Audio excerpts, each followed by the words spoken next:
The coldness of the soft snow could be felt even through Belgrieve's clothing, and had the property of restricting his movements. The more he exerted himself, the worse it was. Fear and panic robbed him of his composure.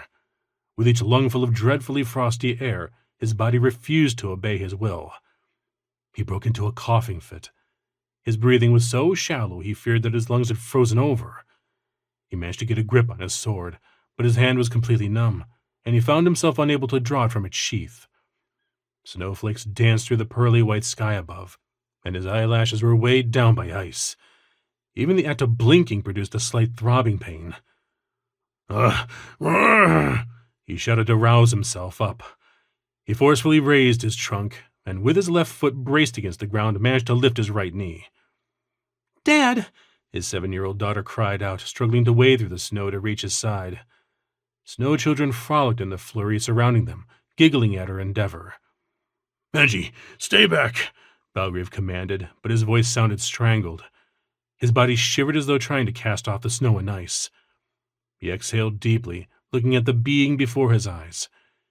She stared down at him with cold, transparent eyes like ice. Belgrieve finally drew his sword and struck an on-guard stance, but his body was stiff, and the tip of his blade wavered slightly. "Wait! Wait!" Angeline desperately stumbled her way towards him, sliding in front of Belgrieve. "Angie!" "Stop! Don't be mean to Dad!" she said as she spread her arms out. Belgrieve reached out and hugged her. "Angie, it's no use. Hurry, get back." His limbs were numb, and he struggled to enunciate his words. The being's eyes narrowed appraisingly as she looked over Angeline. Her voice was crystal clear like sparkling shards of ice. Her expression never changed, nor did her lips move, but the words had certainly come from her. She turned her attention from Angeline to Belgrieve. "Transient one, if you have learned your lesson, please refrain from repeating this foolishness." With that, she turned her back on him and walked away. The piercing cold gradually eased up, as did the pain that racked his body.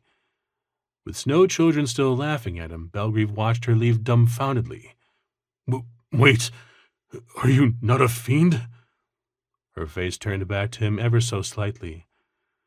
"The transient ones call me Lady Winter."